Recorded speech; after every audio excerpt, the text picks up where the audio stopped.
días. Iniciamos el programa País 2024 con un representante del Partido de la Liberación Dominicana, Carlos Segura Foster, miembro de su dirección central, pero sobre todo un hombre con una vasta preparación profesional, sobre todo en el área de la agropecuaria. Carlos Segura Foster, un hombre que sigue las estadísticas del campo agropecuario, del mundo agropecuario en República Dominicana. Gracias por estar acá en País 2024, don Carlos. Gracias a usted, apreciado amigo, por su nueva invitación. Un placer siempre estar con ustedes. 2022, ¿qué significó para República Dominicana en el nivel de desarrollo agropecuario ese año que acaba de finalizar? Bueno, en el 2022 lamentablemente se sigue impulsando la política del actual gobierno y sus autoridades de privilegiar las importaciones en desmedro de la producción nacional. Y eso le ha hecho un daño tremendo. Eso tiene al campo muy deprimido, la gente ha perdido la esperanza. Y entonces, por eso vimos que a pesar de la aprobación de una ley de arancel cero, que no era necesario y que además era un contrasentido, pues en vez de disminuir los precios, lo que hizo fue que los elevó. Y el país acaba de vivir lo que, sin lugar a dudas, son las navidades más caras de toda su historia, en donde los precios que se vieron en lo que son productos que la época induce a consumirlo, pues nunca se habían visto antes. Aquí nunca se había visto papa vendida a 50 pesos la libra. La papa nunca había pasado de 20 pesos la libra. Sin embargo, llegó a esos precios. Entonces, papa, cebolla, zanahoria y remolacha, que son productos para lo que se conoce como la ensalada rusa. Si nosotros en Ucrania, pues aquí se prohibió a la gente comer ensalada rusa. Mire, causa risa un poco la mezcla de la imagen que usted hace de esos productos agropecuarios con la crítica al sector gubernamental. En ese sentido, ¿qué expectativa había para 2022 y si se cumplió en estadística, en rendimiento? ¿Tiene usted esa información, ese dato?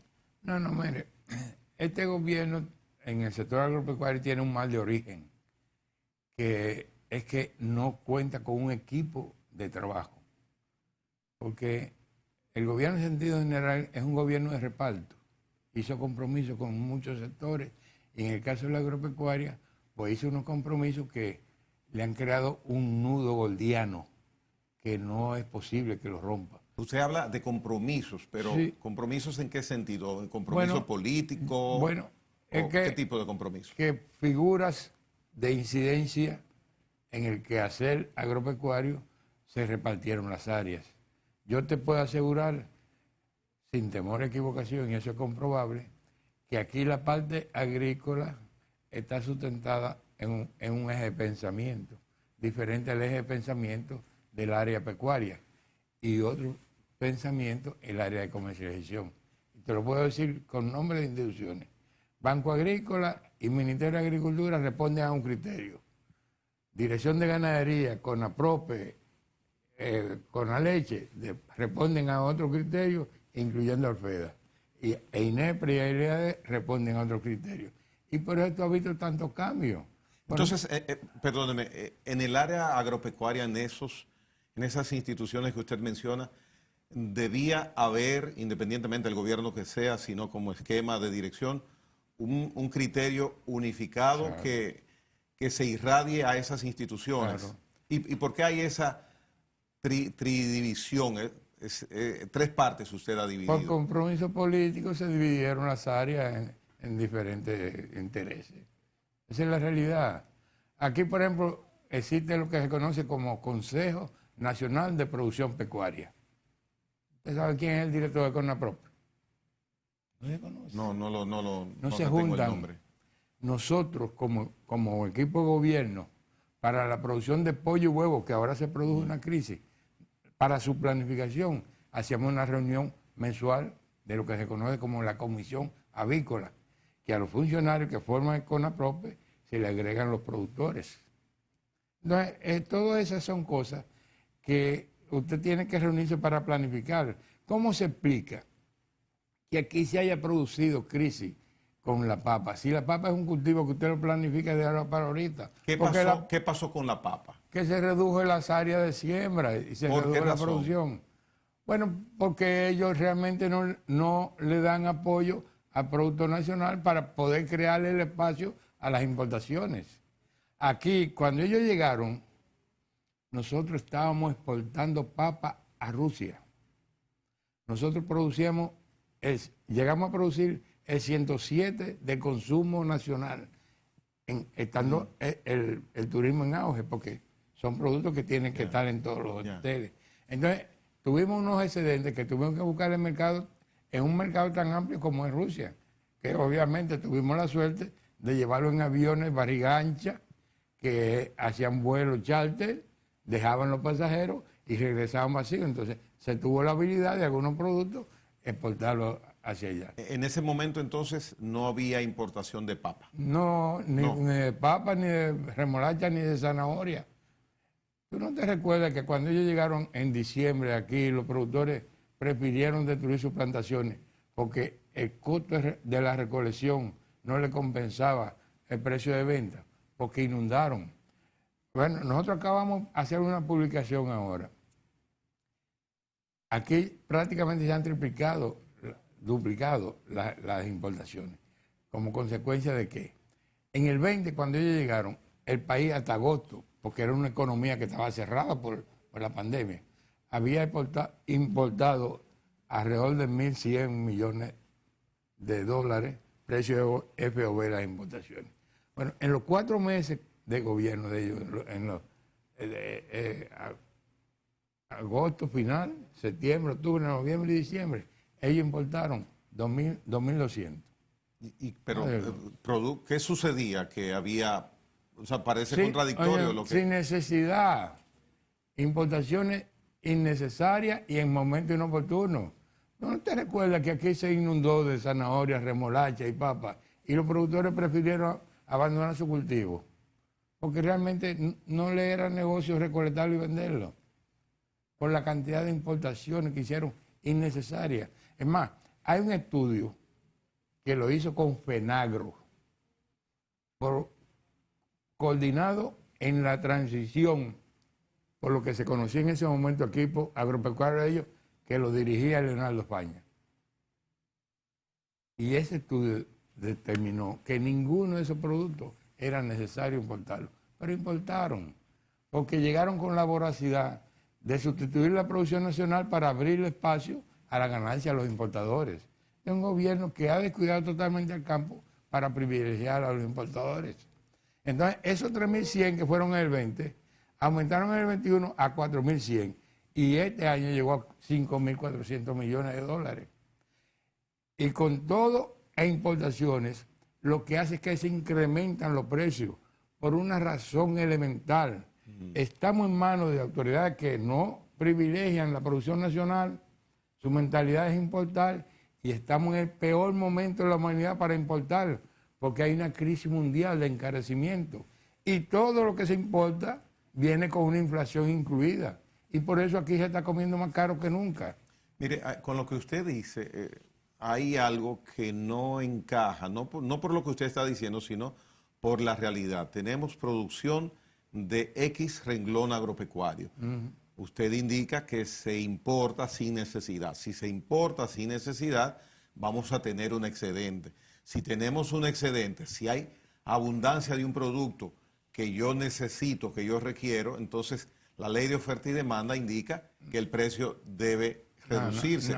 Sin embargo, los precios suben. No se me vaya por la tangente, que usted no es bruto, óyeme. Pero yo digo sin necesidad. Si hay mucho de un producto, ¿por qué entonces el precio es alto? No es que hay mucho, es que no se ha sembrado aquí lo que se producía anteriormente. Aquí, en el 21, éramos autosuficientes a un 90% de la demanda, y en el 20. Y en el 21, aquí decrecieron 45 cultivos agrícolas. Se desincentivó al productor. Por las importaciones que ellos produjeron en los últimos 4 meses del 20. ellos se desilusionaron y aquí se sembró menos de todo. Se produjo menos 45 productos y se sembró menos área en 42 cultivos. Entonces, en el 22, esa producción no se obtuvo porque no hubo siembra, porque siguió decreciendo las áreas de siembra. Entonces, no es que había y que la importación es necesaria porque había, sino que no era necesaria porque había posibilidad de producirla aquí. Se entiende ahora. Y te lo digo con números porque tú me reconoces la cuestión. Cuando ellos dijeron hay que importar pollo, le dijimos aquí no es necesario ni es conveniente importar pollo. Aquí lo que conviene es incentivar el aumento de la producción de los pollos de aquí, porque nosotros tenemos una capacidad instalada para producir 25 millones de pollos cada 40 días. Demostrado. Y el huevo también tenemos capacidad para producirlo. ¿Pero qué? Abrieron la compuerta de las importaciones y como quiera, el pollo por primera vez en el 20 llegó a 85 pesos y hubo lugares que no llegó pollo para la Nochebuena. Entonces se ha producido la situación a la inversa.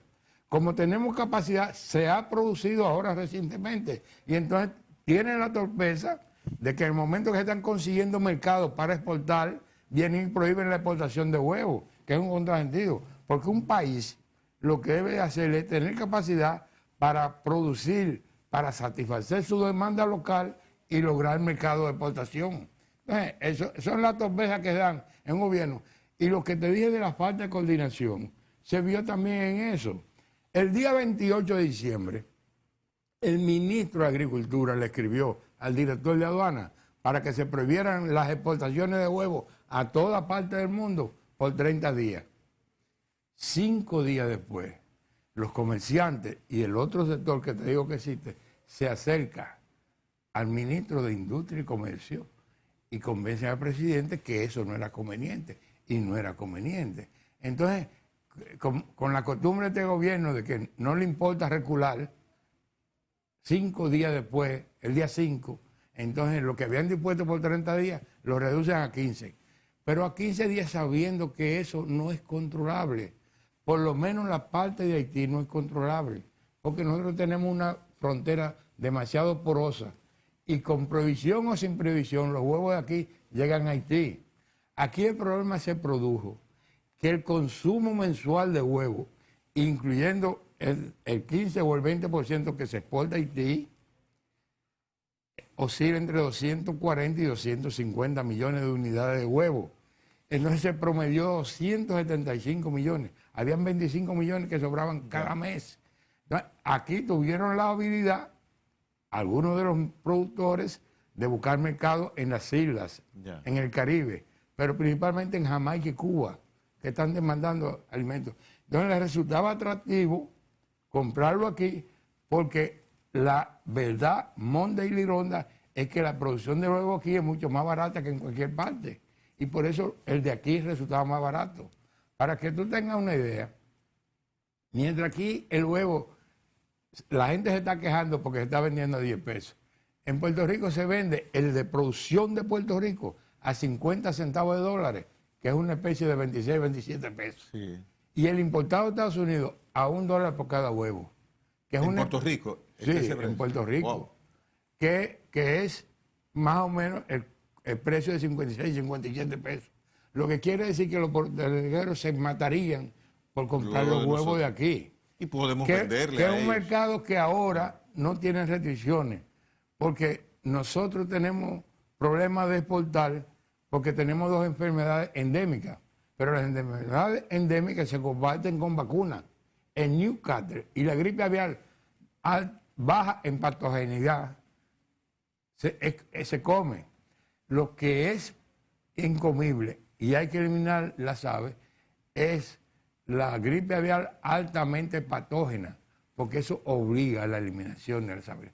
Entonces, esa enfermedad altamente patógena no está aquí, pero sí está en el continente, en más de 20 estados de Estados Unidos, en México, está en Venezuela, Colombia, Perú, Ecuador, y se acaba de declarar la alerta en Panamá, que es aquí en el Caribe. Entonces es una buena oportunidad en este momento para exportar en vez de huevos. prohibición, eso es lo que hay que hacer, la oportunidad para nosotros seguir aumentando nuestra producción que explotamos con eficiencia y además de satisfacerlo de aquí, buscar el mercado internacional. ¿Usted me podría hablar un poquito el tema del plátano?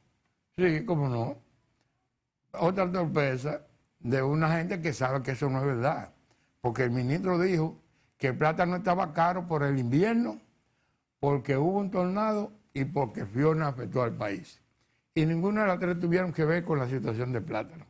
Porque Fiona pasó por el este y solamente un productor tenía 1000 tareas. Las otras matas de plátano eran o de patio o sombra de plantaciones de cacao. Pero no pasaban de 6000 tareas. Solamente se afectó un plantío de 1000 tareas sí, en el este, con en Fiona. el este, sí. No es significativo ese número de plantas para afectar el precio del plátano. No, porque aquí el plátano está en el corazón del Cibao, en el Triángulo de la Vega, el Payá, sí. María Trinidad, en la línea noroeste y en el sur. Aquí, óyeme, aquí hay más de 700,000 tareas permanentemente en producción de plátano. Las afectadas, 1000. Bueno, entre los patios y la sombra, vamos a decir 6,000 tareas. ¿Qué es eso? Nada. Eso, pero esos plátanos no es para comerse, lo mismo que lo producen. Eso no tiene nada que ver con eso. En segundo lugar, invierno hay todos los años. ¿O no? Sí, todos los años hay una estación que se llama invierno. Y en tercer lugar, aquí hace 20 años, que a cada año se producen 2 y 3 tornados. La realidad del plátano es que aquí se redujo las áreas disponibles para producir plátano. ¿Quién tomó esa determinación? ¿Quién tomó? El que se redujeran las áreas disponibles. ¿Por qué se redujeron? redujeron? La falta de apoyo. Óyeme. O sea, lo mismo que usted indicaba. Lo mismo que te estoy diciendo, mijo. Es que, por ejemplo, aquí las autoridades dispusieron correctamente un subsidio a los fertilizantes, pero se concentraron en el arroz. Entonces las plantaciones de plátano dejaron de recibir la cantidad de abono necesaria para seguir siendo la productividad adecuada. Por tanto, aunque se produjeron la misma cantidad de racimos, cada racimo tenía menos plátano. Esa es. El otro hecho es que fue un año altamente lluvioso y la lluvia aumentaron la presencia de la cigatoca y eso también reduce el rendimiento de los plátanos. Entonces, ellos tienen explicaciones, pero realmente hay una cultura de tergiversar la verdad. Muy bien, entonces con esas circunstancias que usted indica, se las tomo como que son las correctas. Tomando esto como hipótesis, le hago la siguiente pregunta. Bajo esa circunstancia de afectación de la cantidad de plátanos, como usted lo ha explicado, ¿qué debió hacerse para que el precio no estuviera en los niveles que aún está? Porque el plátano está alto. Bueno, una buena medida hubiese sido mantener los programas de control de la cigatoca y el subsidio que se le dio a fertilizantes, ampliarlo a los productores de plátano. En una ocasión, recuerdo, se importó hace 7, 8 años plátano. ¿No pudo haber esa sido una medida de importación de plátanos? No creo, porque el plátano está más caro. Óyeme, es que todo lo que nosotros podemos producirlo aquí es más barato en primer lugar, pero además nos genera mano de obra. Ahora, aquí se perdieron 40,000 empleos por dejar de sembrar algunas áreas. Pero se necesita que se planifique, entonces, para cuando llegue el momento no suban los precios. Es que no tienen planificación. Es que el problema es que la producción avícola que se planificaba todos los meses. Y esa gente, que yo sepa, ni siquiera, no se saludan. La gente del área pecuaria y la gente del área agrícola se encuentran en una reunión y se saludan. Don Carlos, yo no recuerdo la fecha exacta, pero debe haber sido en noviembre o en octubre, uno de esos 2 meses, que el ministro, palabra más, palabras menos, el ministro de Agricultura, indicaba que nunca como antes el sector agropecuario oficial ha estado trabajando con tanta armonía y tanta coordinación. Sin embargo, usted dice lo contrario. Bueno, ¿Usted conoce esas declaraciones del ministro? Sí, yo la conozco y no responden a la realidad. Lamentablemente, la mentira es una regla de cada día en este gobierno. Me da mucha pena, pero nunca había habido un equipo tan desunido aquí. Aquí realmente, bueno, yo te lo voy a decir, Gregory, En agricultura, en un decreto quitaron 5 ministros. En el día de, viceministros. 5 viceministros. En un solo decreto. Nada más dejaron uno. ¿De esta administración o de ustedes? No, de esta administración. De lo que pusieron en agosto, lo cancelaron a principios del 21.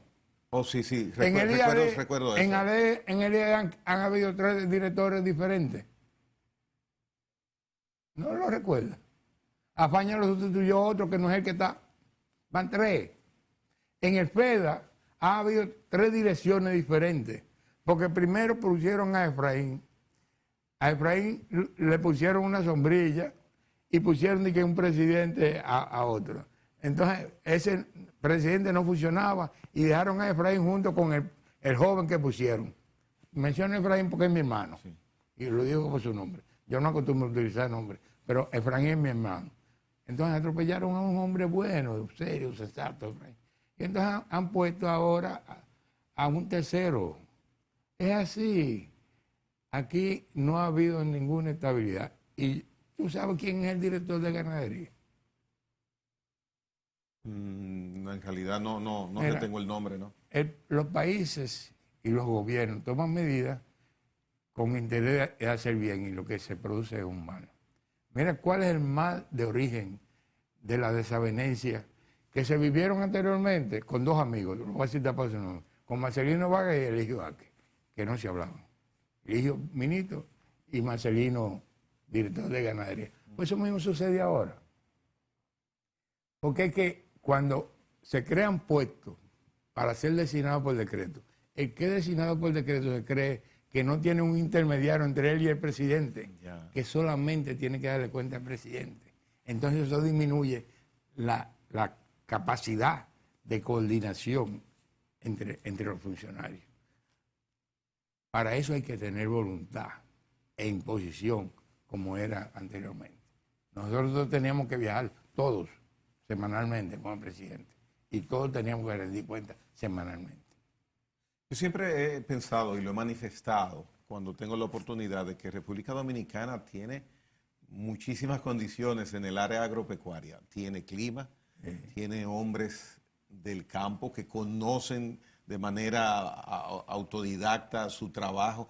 Tenemos la tecnología que nos ha llegado, quizás no la última, pero tenemos suficiente tecnología. Entonces, profesionales excelentes en todos los niveles, nivel alto, nivel técnico. Sin embargo, siempre he quedado esperándome que llegue el momento en que el mundo agropecuario, el sector agropecuario en República Dominicana, se produzca un crecimiento exponencial. Lo he manifestado siempre, tenemos tantas condiciones y sin embargo la agropecuaria, nos dicen los gobiernos, este año fue bueno, siempre nos dicen que fue bueno, pero no pasa de ahí y seguimos con los niveles de rendimiento que se ha avanzado, pero muy poquito. Es mi entender una persona que no sabe de agropecuaria. No es así. En los 8 años de Danilo, la producción agropecuaria creció promedio 5.2. 5.2. Y los datos oficiales. Sí, datos oficiales. Están ahí en la página del Banco Central. Eso no se puede negar. Y yo tengo las estadísticas, yo te las puedo presentar. Cultivo por cultivo. ¿Cuánto era y cuánto fue? Por ejemplo, la leche era 535 millones de litros. Aumentó a 900 millones.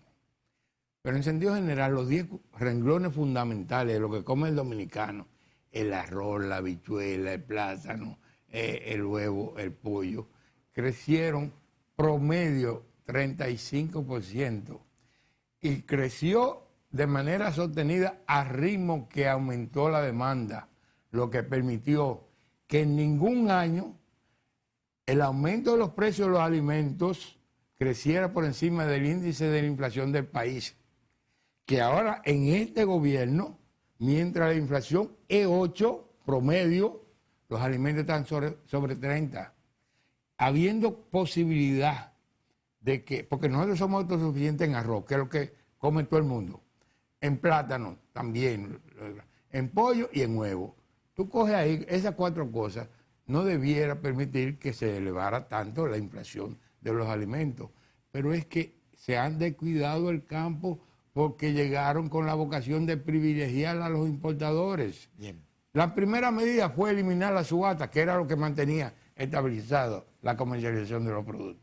Don Carlos Segura, no quiero que terminen su visita aquí a País 2024 sin que me dé su opinión. Este 2023, un año preelectoral, ¿cómo usted vislumbra el posicionamiento de su partido y del candidato que será refrendado, se entiende, en octubre primero para candidato presidencial, Mire, Abel Martínez? Nosotros ahora mismo contamos con un partido, con una fortaleza que realmente nos llena de orgullo a todos. Nosotros teníamos dirigentes cuyas direcciones no se renovaban desde el año 2001. Es decir, teníamos 21 años. Entonces nosotros hicimos un proceso que nos llena de orgullo al escoger a Abel, porque la población nos dijo que es el preferido. Y todo transcurrió normal. Seguimos siendo la familia. Nos abocamos a renovar todas las direcciones. Y te doy un dato.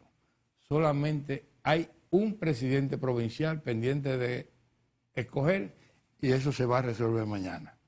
Es decir, que nosotros sin bulla, con armonía, poniéndonos de acuerdo, por consenso la mayoría, hemos fortalecido a un partido que hizo su congreso, escogió su precandidato para ser ratificado sin duda y hemos renovado a nivel nacional todas nuestras direcciones, incluyendo por primera vez direcciones de distritos municipales que no existían anteriormente. Un partido unido es una buena señal. Un unido y que tiene la gracia de que personas como nosotros, un adulto mayor con más de 40 años en la militancia, se siente muy orgulloso cuando comparte sus responsabilidades con muchachos jóvenes con talento que han venido a engrosar la calidad del partido con la experiencia de nosotros y la fuerza, la fortaleza, los bríos de los jóvenes. Bien.